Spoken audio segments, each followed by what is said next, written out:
Live and on demand from the WNY News Now studios in downtown Jamestown. This is News Now at noon. Now at noon, a former City of Jamestown business owner is sentenced, and a fire victim speaks out exclusively. But first, we check in with Chief Forecaster Dakota Hunt.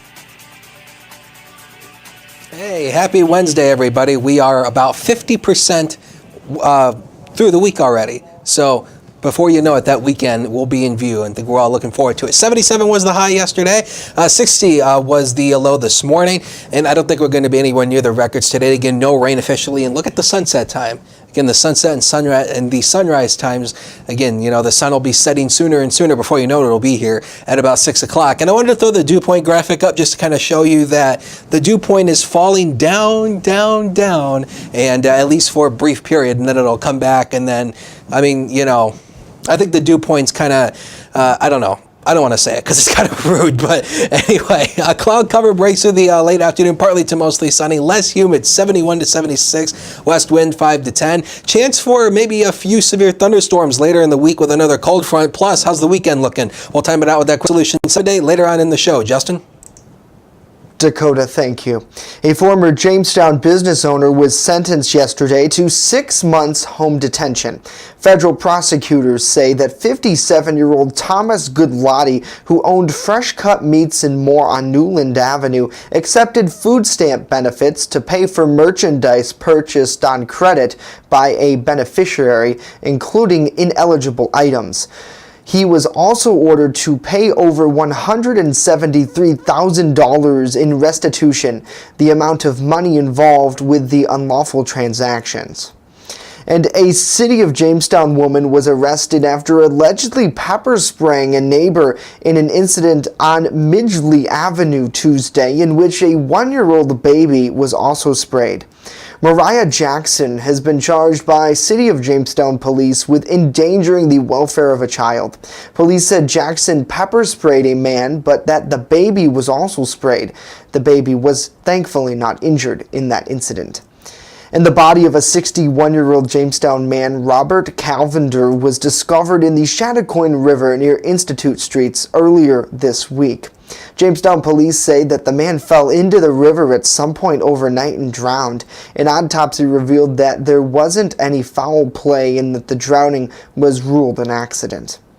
21-year-old Colin Slack of Lakewood faces a number of charges after he led Orange County, Florida police on a car chase in a stolen 2018 Honda Accord. The chase ended in a crash. Police said that they have been investigating a burglary from earlier this year at the Jamestown Honda location. Police allege that Slack broke into the dealership and stole cash and that Honda Accord, along with a dealer plate. He was apprehended in Florida when he stole the plate, and when the stolen plate passed through a toll booth, police then gave chase of that vehicle. Lakewood Bustye police were assisted by the county crime scene investigator and Orange County police for that arrest. For much more on this story, head over to WNYNewsNow.com.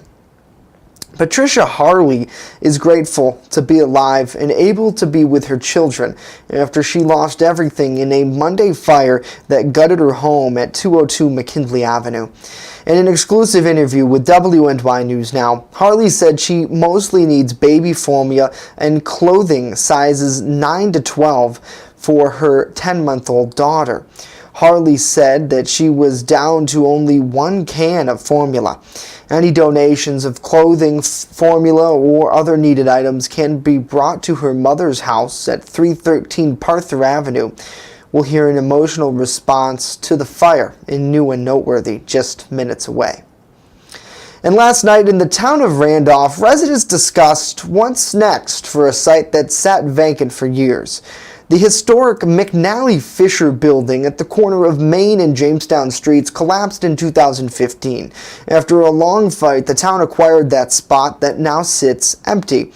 Officials are looking for the public input on what's next. I think we're going to see some people show up that weren't here tonight. It's a little like, in my mind, this is a little bit like the Field of Dreams. If you build it, they will come. A lot of good ideas were presented last night. Coming up in New and Noteworthy, we'll hear from residents who want a park created in that spot. But first, a woman who lost everything in a house fire speaks exclusively with us after this.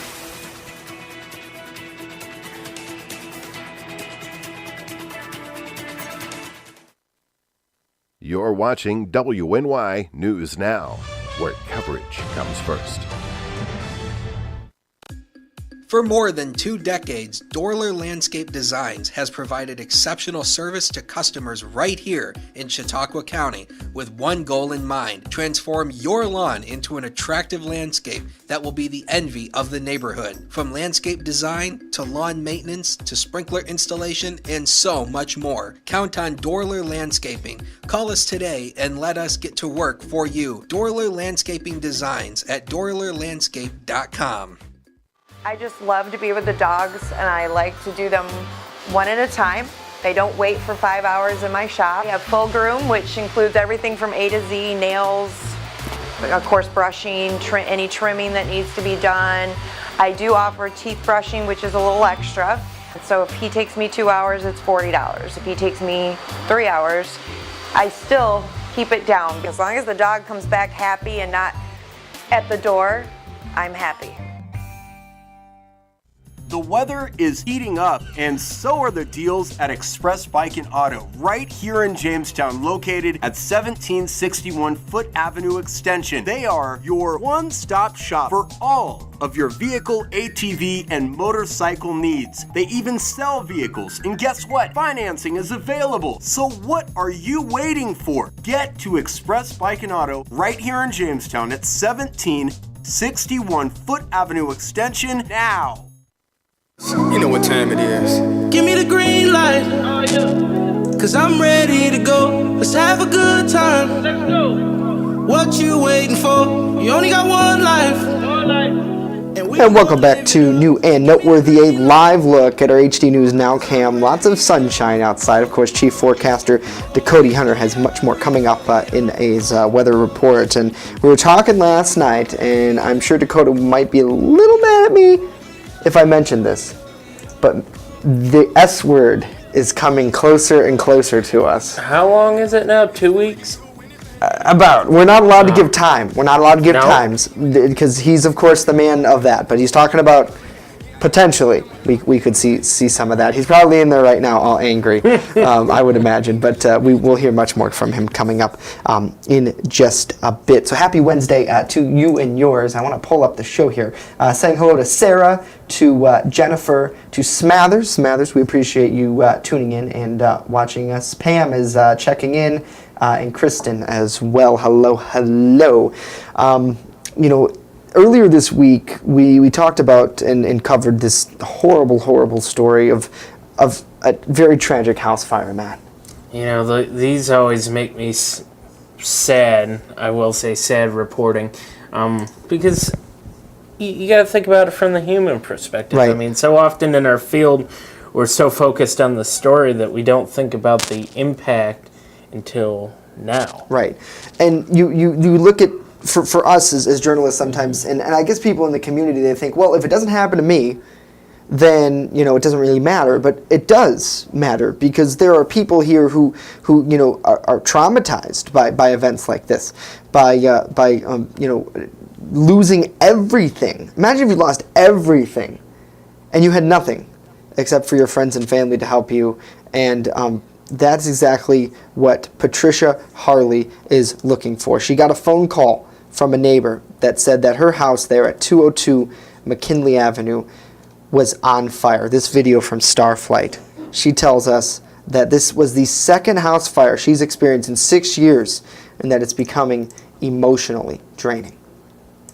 They're not sure what started the actual incident. They just know the first thing that caught on fire was a couch that was downstairs and on the downstairs basement people's apartment porch.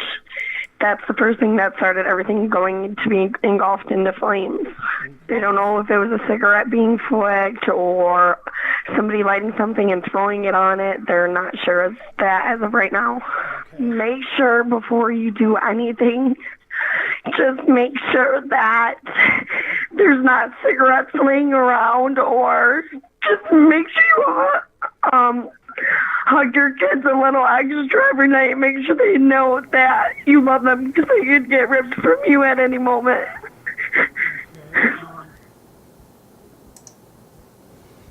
Wow. Yeah.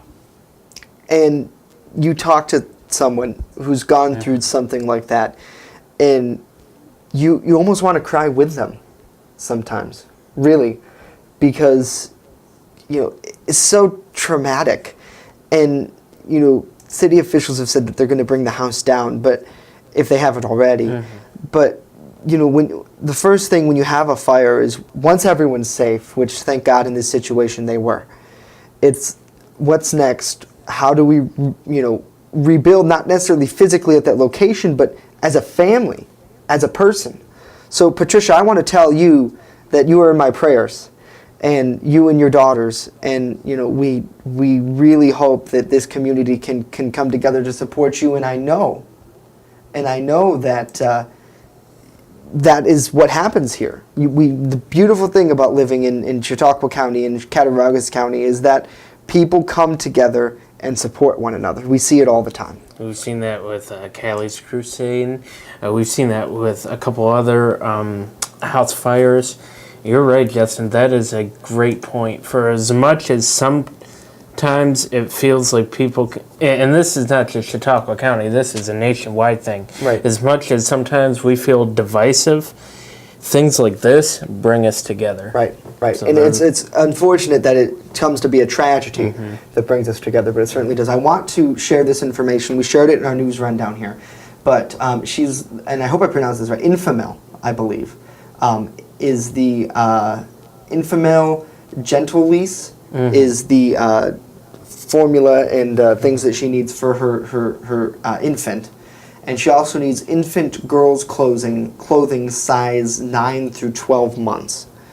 And you can donate that to her at her mother's house, which is at 313 Prather Avenue. So, of course, if you want details, just go to our website, WNY News Now. The headline of the story is Fire Victims Seeks Help and Prayers After Losing Everything. So you can see full details there as well. So certainly, we really, Patricia, we really we hope that you find some peace and get at least some sort of community support, certainly, out of that. I concur, Justin. Coming up next, Chief Forecaster Dakota Hunter with a look at our forecast for the days to come. And later, what is going to happen in this tiny hamlet in Cattaraugus County, how residents discussed and what they're about going forward after this.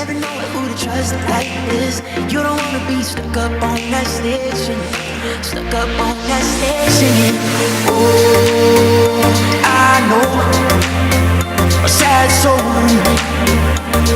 soul, darling, oh. EagleZip.com is your local one-stop shop for all of your home and business computer needs. Located on Fluvanna Avenue Extension, just outside of Jamestown, EagleZip.com sells and services all brands of desktops and laptops, as well as servers and network equipment for your business. All new computer sales include transferring your data from your old computer plus a 2-year warranty. Call EagleZip.com today. Stop by EagleZip.com today and let us make computers easy for you.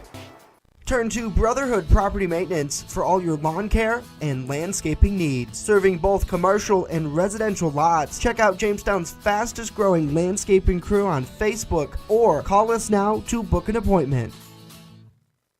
The Fitness Bunker in Lakewood is a locally owned and operated club that cares about your health and wellness. They invest in it. Right now, enter their 30-day challenge, where for only $69, you get 30 days of unlimited everything. That's right, everything, along with 2 one-on-one personal training sessions. Then, if you lose 10 pounds, you'll get the next month free. Plus, the first place winner will get 2 Buffalo Bills tickets or a $100 gift card. Details right now on the Fitness Bunkers Facebook page.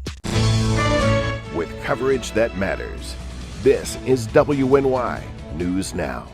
First Defense Weather is sponsored by Quick Solutions of Jamestown. Count on Quick Solutions for printing, copying, mass mailings, and so much more. Part of your team. Learn more at QuickSolutionsUSA.com. That's QuickSolutionsUSA.com. First Defense Weather, the Southern Tier's only live and local weather source. Now, here's Chief Forecaster Dakota Hunter. Hey, welcome back to News Now at noon. And, the thing that Jay was talking about before that story, it was a joke, talking about snow.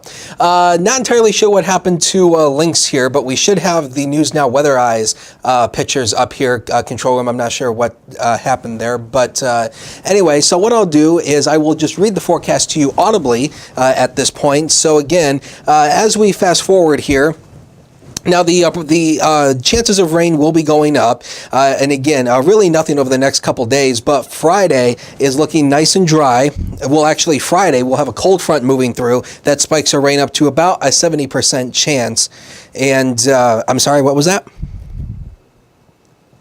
Okay, and so what we're going to do now is that we're going to talk about some other parts of the forecast, and I'm not sure if that we have me potted up. Hey, there I am. Whoa, that's there we go. That looks a little better. But anyway, so if you're going to the football game on Friday, it's Jamestown versus the Wheatfield football team at Strider Field. Looking good. Actually, no, it's not. It's actually, you know what? Let's skip all that and talk about the severe weather potential on Friday. And again, we will have a threat for severe weather as a cold front kind of comes through and it'll move into the area. There is a slight risk that is issued by the Storm Prediction Center. And so again, we will keep our eyes on that. Now, going through the next couple of days, will be dry today and then tomorrow, obviously, and then and then that cold front comes through, gives us the better chance for severe weather. And then as we move on through to the weekend we'll have a few rain showers around. We'll start fall. Fall officially comes our way Saturday at 9:54 at night. That is the official solstice, and we can talk about that, along with the rain as well that'll be moving through the area over the weekend and early next week as well. Not entirely sure, but yeah. We could just sing a song right now because I really don't know what else to say at this point. We'll just sing a song and we'll sing Yankee Doodle whatever. So how's your weekend? Leave in the comments what you plan on doing over the weekend. I'll probably be watching the weather, doing not much of anything. I'm really at a loss for words. I really don't know what else to say at this point, but other than fall comes our way, it's going to be feeling like fall.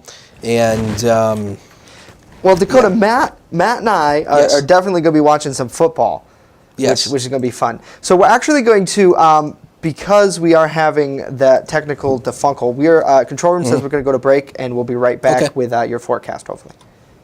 The DoubleTree by Hilton is looking for employees in the Jamestown area. Join them at a number of job fairs this September. From servers, bartenders, cooks, and housekeepers, the hotel has many positions to fill. Applicants must bring a resume and cover letter. Arrive prepared to interview.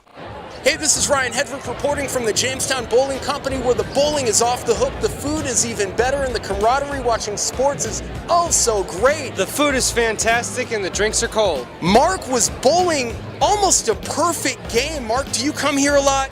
Every day. Wow, Mark comes here every day. No excuse for you not to get to Jamestown Bowling Company on Foote Avenue. Jamestown Bowling Company. Eat, drink, bowl, and be merry. The Frewsburg Pharmacy is the small-town pharmacy with big-time service. Located at 26 West Main Street, Greg Nelson treats his customers like family, so you know you are in good hands when you walk through the door. The Frewsburg Pharmacy has everything you need and more, including a gift shop for the seasons. Stop down to the Frewsburg Pharmacy today and let the staff show you why the Frewsburg Pharmacy is the pharmacy that cares about you. Brought to you by the people giving hope at Gifts Decor and More. With the controversial kratom, Gifts Decor and More is giving hope to Southern Chautauqua County residents, one visit at a time.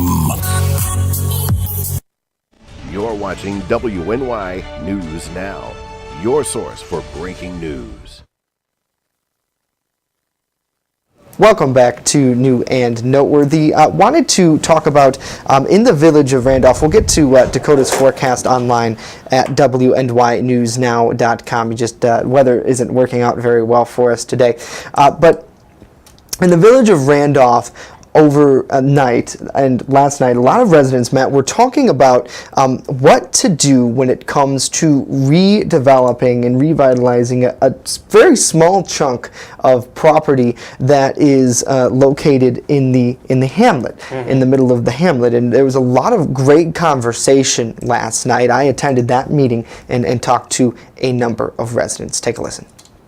A new park may be in Randolph's future after discussion at a public input meeting Tuesday night. Jason Spain is a Jamestown developer who also sits on the town's planning board. He suggested making the location a destination with the hopes of bringing outside revenue in. The name of the game is obviously to increase the businesses and the tax base that you have in your community, because it creates more revenue, which we can reinvest within the products of each community, no matter what community you're in. Spain said the proximity to the Amish community is a great resource for the town. He hopes that whatever is built on the spot will act as a beacon for people traveling through Randolph and encourage them to stop and stay a while. So we have to reinvent ourselves. We have to look at ways to take successful businesses and combine those into something that could be walkable, that could be touristy, that could really bring the commerce and that sense of arrival to the downtown and tie it all together. Some suggested turning the lot into an attraction with green space featuring a gazebo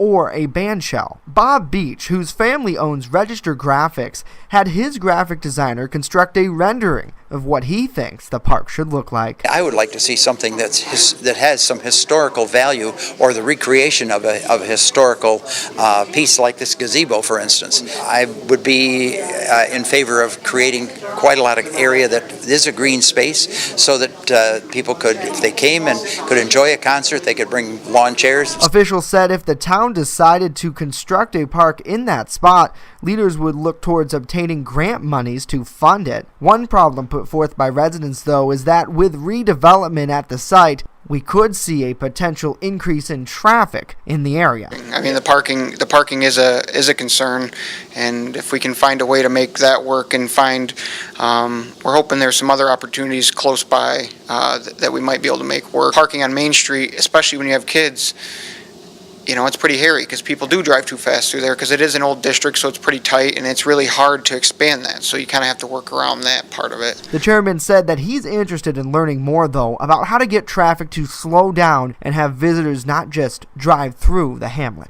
Around 30 people were in attendance at Tuesday's meeting. Brown said they will hold more public input sessions to hear possible ideas. Either way, the town board will discuss the idea of placing down topsoil, leveling the land, and planting grass over the next few weeks. Officials said this would be all done by donation. Now, Matt, this site is really a great piece of property, really, as we're looking at some of the footage from last night's meeting, in that there's so much potential, and it's in such a central location for the village of Randolph, and you already have like that little sliver of a park that's there. So certainly residents voicing their opinion on both sides of it. I know that Beach had, I don't know if you were able to get into my story. Our technology is not being very happy with us today. But Beach had a nice rendering that we showed during that report that I want to show everybody again. Kind of, again, this is not something official from the town, but rather an idea that he had from the folks at his graphics company, that he wanted to show people. So I don't know, are we able to take that control room? There we go. So it looks like, so there is this image, and obviously maybe we can make it a little bit bigger if we just bring that up here. But this is basically the rendering idea that he had, and then if we zoom in on it, he came up with this idea of having this gazebo that actually used to be in the town. Really? Here it is. Now, is it the same thing or a replica? So this, in his idea, would be a replica. So this gazebo no longer exists, but that's the ancient, I'm going to use the word ancient, but older picture of it. And he was saying that you could almost duplicate that and put that on the site. And then this was his artist rendering of it, and have kind of trees and something like that. You know, maybe a mural. Obviously, the building's owned by the bank there, so you'd have to see what they wanted to do and say. And a lot of seem to agree with Beach's idea of having the gazebo there. Some people said maybe a band shell to try to give the school, which is a great resource, another opportunity to display shows and things like that while they were there. But certainly something really cool for the hamlet. You're right, but you also have to think about it this way, too. I'm not familiar with Randolph's budget and what they're pulling in. If, hypothetically, they're struggling right now, which, again, we don't know. I don't have the numbers, but if they're struggling economically, maybe they put something in like Tim Hortons. Right. A nice big boost to the tax. Right, and that's the one thing too when you think about it. When you talk about business development, obviously Matt and I covered that. You know, it's a huge issue here in Chautauqua and Cattaraugus County is in having the tax bases.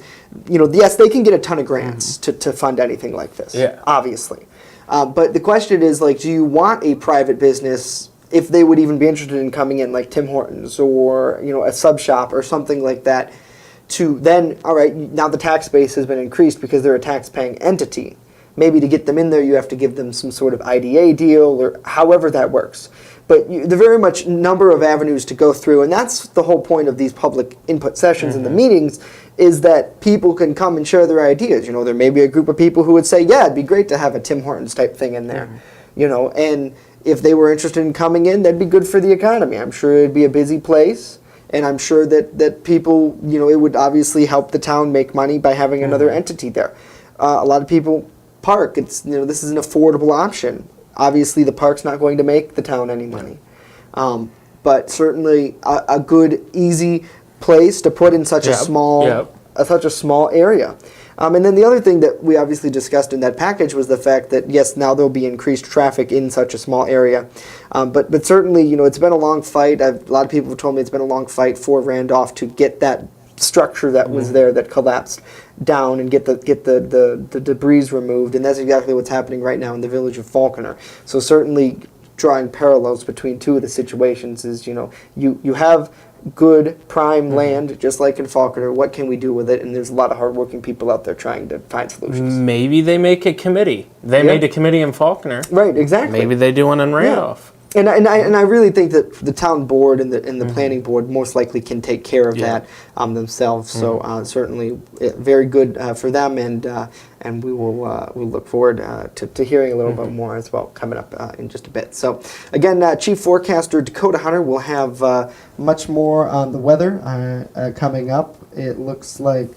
As well. So that's going to do it for us today. We are, of course, back tomorrow for our Thursday edition. Hope everybody has a great midweek. You know what's not working too? Our IFBs today. Well, what's wrong with yours? I can hear through it, but it's just, it's bugging me. Is it too loud? No. Just the itch today. Oh, Matt's got the itch. We're having, oh, come on now. Oh, you guys, I'm going to quit. Have a great day, everybody. It ain't you.